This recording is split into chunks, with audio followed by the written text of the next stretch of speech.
Hey, welcome back to our channel. So, we had an exciting event last week. Blackpink finally dropped their much anticipated album. What?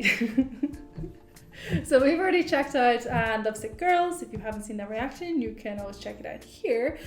But let's... How you like that? How Ice like cream. That? Oh yeah, we have all three, so we'll put the playlist up. But yeah, so this is going to be an album review. So we're going to go through what we liked, what we expected, what maybe didn't meet our expectations, and our overall impression. So yeah, let's just dive in. So before we had the album, we already had 3 tracks from the album. So we had How You Like That, Ice Cream, and then obviously Lovesick Girls dropped at the same time as the album. So How You Like That was interesting because that is such a Blackpink sound. Yeah. Like that's, you think Blackpink, you think How You Like That. When I first heard it, I was a little bit kind of underwhelmed because I was like, oh, it's kind of like Do had a baby with Kill This Love, and then we got this like How You Like That, which just, for me, it wasn't quite at the level of those 2 songs. I still think it's solid, and I think it's very Blackpink. I think the outro, I love the outro with the where they're in the handbox and they're like do. That was a cool. So that was my favorite part of How You Like That. But overall, I was kind of, yeah, it was just a little bit less satisfying than Kill This Love or do. Yeah. And then came Ice Cream. So initially I really liked Ice Cream. Ice Cream for me, I thought it was quite catchy. I enjoyed how they incorporated Selena into the song. It felt like she was a 5th member as opposed to she just had this segment where she sang and then that was it. And they had done the MV very well, where even though the girls weren't together, it felt like it felt together, cohesive. Yeah. But then I realized I can't listen to it when I've got headphones in.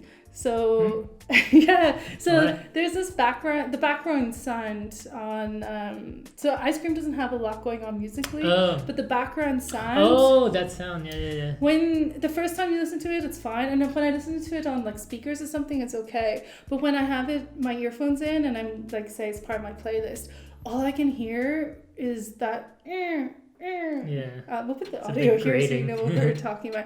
And then as the song progresses, it's all I can hear, and it makes it unlistenable for me when it's on headphones. If it's on a speaker, it's fine. But yeah, that was weird because the first couple of times I listened to it, I didn't have that issue at all, and I actually really quite liked Ice Cream in terms of just as a song. But yeah, that's really kind of detracted for me. And I listen. When you hear it, you can't unhear it. Yeah, and I'm really sorry if I've just caused people to hear it. I've ruined it. And then Lovesick Girls dropped last Friday along with the album, and it's one of your favorites from the album, right? It was kind of Blackpinkish, but slightly different. Like with How You Like That, I was someone who came into this current Blackpink journey as knowing like their big songs, right? Kill This Love, what else is a big song? Boomba, right? So How You Like That just felt very derivative of like what I understand is Blackpink, which is not a bad thing. They're Blackpink, right? So Lovesick Girls? Lovesick Girls, it felt Blackpink, and it looked kind of Blackpink, but also had like a different vibe to it. Yeah, it was more like a Western anthem. Yeah, I feel like the chorus probably felt a bit different. Like it seems like there's a lot of sound-driven like choruses with Blackpink, but with Lovesick Girls, I think there's like lyrics going on, right? So, I guess that was kind of a difference. And the MV was kind of cool, like just to, see them Harley Quinn it up and like smash things and all that kind of stuff. So yeah, I guess out of the 3 singles, Lovesick Girls comes in first for me. Whereas out of the 3 singles, How You Like That comes in first for me, because even though I do prefer like Kill This Love and do, it is still that Blackpink sound that I really enjoy. And once I got past the initial like, oh, it's kind of similar, it kind of grew more on me, and now I'm kind of like, yeah, look at me. Look at you. Like, duh. So heading into this album, it was kind of, I'm not, let's talk about the elephant in the room. It was very short. Going in, it was a little bit disappointing to know we'd already heard 3 of the 8 songs. So it didn't, we only had about 18 more minutes to go. So it was like the fastest album listen ever. However, in terms of our expectations and sound-wise, I wasn't really sure because the 3 singles all sounded so different to each other. It was kind of I'm not really sure what the main vibe or direction of the album will be, other than I just felt it would sound very Blackpink in a way.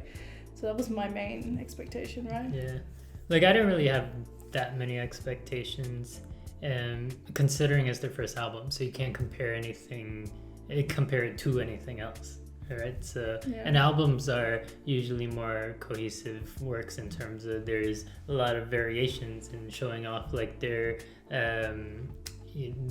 different aspects of their talent, right? Yeah. So and different members. So I wasn't sure how the makeup of the album would be. Yeah, especially because it was short. It didn't allow for a lot of experimentation or anything. Is there gonna be a Jennie song, a Lisa song, or or is it mostly a blend of everyone featured in every single song? So, one of the surprises was I the album's kind of half and half in terms of English and Korean, and I think I thought maybe Ice Cream had already taken the English segment of the album.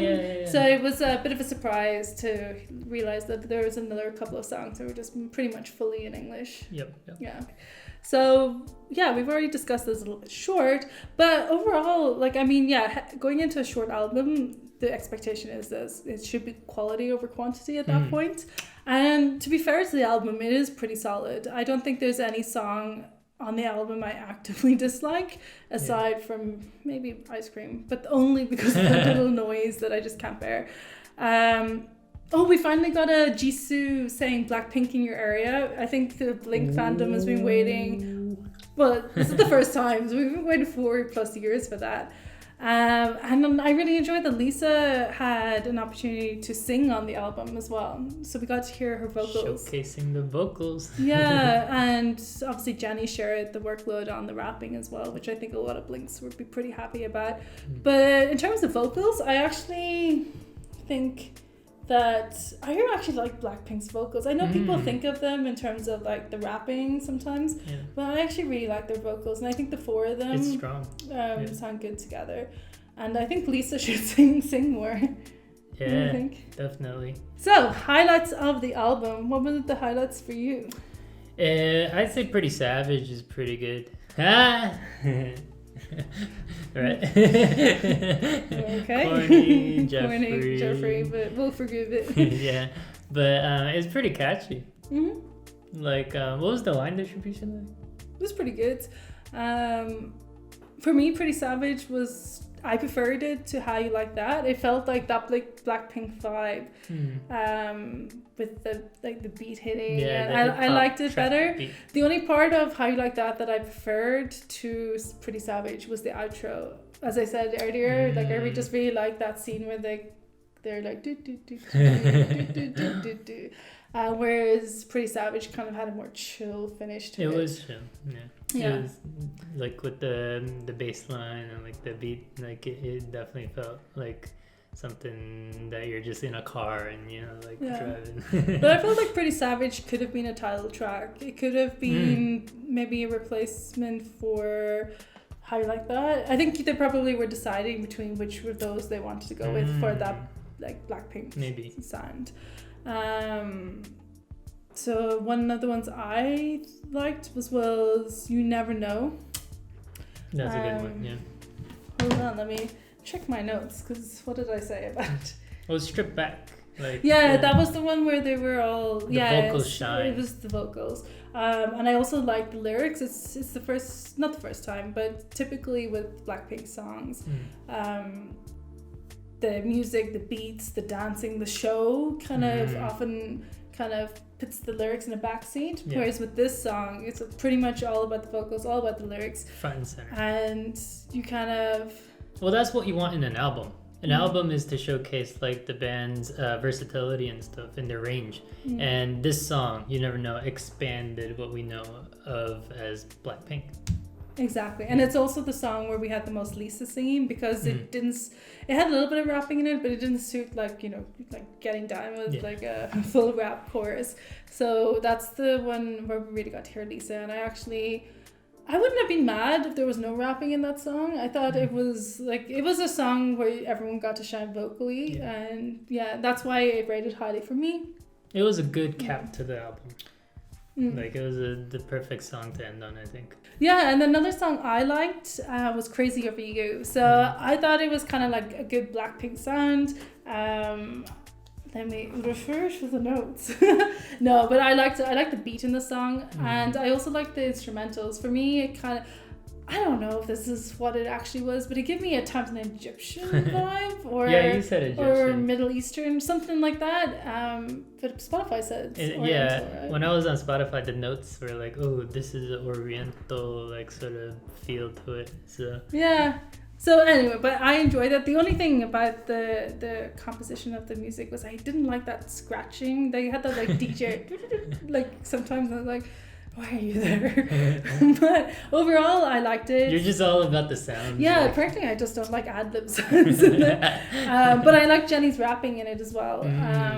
It was kind of, it was like a Blackpink song, and with the Jennie rap that people have been hoping for, and how you like that, I think. And any other songs for a special mention for you? Did you like Love to Hate Me?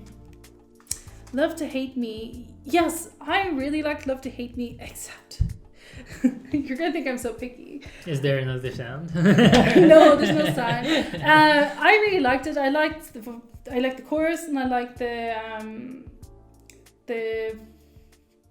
intro, the verses and the refrains.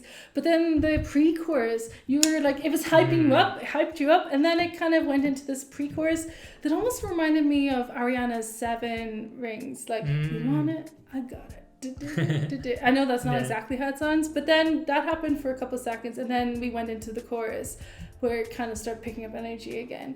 And for me, just before we hit the pre-chorus, the refrain has brought up that energy, brought it up, and I'm like waiting for the beat to drop, or this climax, and then it just suddenly all the energy goes that's and then true. We start again. And it's not that it was bad, it's just that I was kind of like, it lost a bit of energy. Like the momentum didn't transfer over. Yeah, a little bit. So I enjoy the song. I personally would have liked it a little bit better if it didn't have that pre-chorus, but what did you think?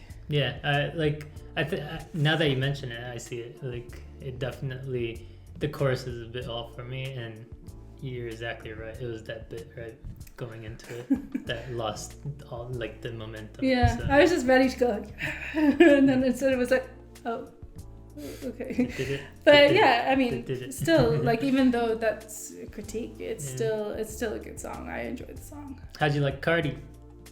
I mean, there's 2 collabs in this album, and I think Ice Cream incorporated Selena really well into the sound, and I think they did a good job with Bet You Wanna as well. I mean, I didn't think Cardi... It was short though. It was really short, but I didn't think like it was like the Cardi's bit like kind of like was jarring with the rest of it. I thought she did fit in the song, but I also thought maybe it's just so short. Yeah, it was so short. More Cardi. More could have been done with it a little bit, but it is a catchy song as well. Yeah, and it's always good to hear Cardi. Like, she's just so distinct. Well, also you're kind of waiting to hear, okay, what's she gonna say?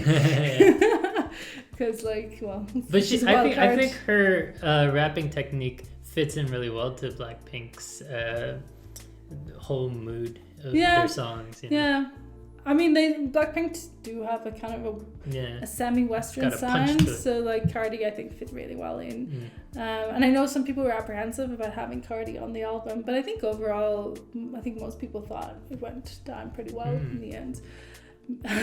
Let us know in the comments if it did or didn't. Am I out of touch with the fandom? No, always more Cardi. Anyway, so let's vote on our favorite songs. I guess we'll do each. So I'll let you go first. I don't know. To me, this album was, like you said, there was no weak link, but I think the quality was high enough that the standouts. it probably is going to be subjective. And I think for me, it depends on mood. Like one day I might put on Lovesick Girls, and then another day it's like, oh, you know what? How you like that sounds good to me. And then another day you might be more chill and put on You Never Know. Yeah. So it's hard. I think they're different.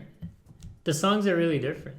So yeah, I think going forward I'll listen to specific singles.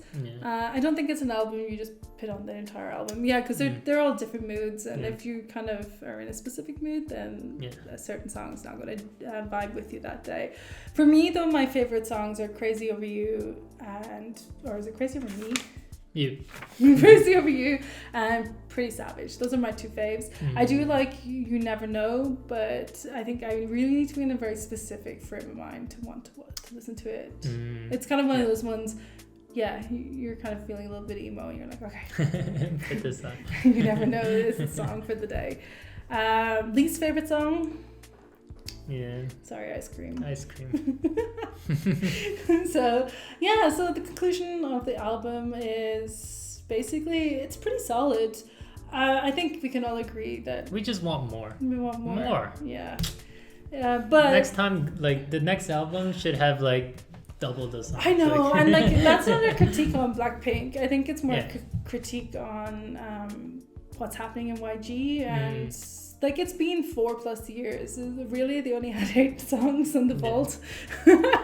I mean, sure, we don't want an album that's low quality, but I don't think that the team should be pretty strong, that they couldn't put together at least 2 more songs, maybe. Yeah. Because it is a little bit disappointing going into an album already having heard almost half of it. Right? That's true, yeah. That's true. But you just kind of, and also because it's short, you're just, by the time you get to the end, you're kind of like, does it? We're at the end already? Like, it flies by so quickly that you're kind of, whilst the album is pretty solid, you're kind of also kind of like, put a couple more songs. We're feeling greedy. We're greedy over here. We want more. So that's our impression of the Blackpink album. Let us let us know. Okay. So that's our impression of the Blackpink album. Let us know in the comments below if you agree, if you disagree. It's okay. We're strong. We can take it. But thank you for watching our album review. If you enjoy K-pop reactions, K-pop related content, album reviews, etc., be sure to hit the subscribe button. And at this point, I would normally say we'll be doing Blackpink at X date because we've gotten used to having stuff on the horizon. But I guess... well, they might have some performances or whatever. That's true. Yeah, maybe we'll get a Lovesick Girls performance. That would be pretty cool. In fact, we will. We'll have like music bank and stuff. But yeah, we've gotten spoiled over the summer. We've been looking forward to music releases, albums and stuff. But I don't know. Oh, we get solo music. Isn't Rose is doing some solo stuff soon, right? All right. Yeah, and I like Rose's vocals. She's my favorite vocalist. I just like... her kind of upper tone, We'll have to keep our eye out for that. We will, but thank you for sticking around to the end. If you made it this far, thanks for tuning in. to you, and bye.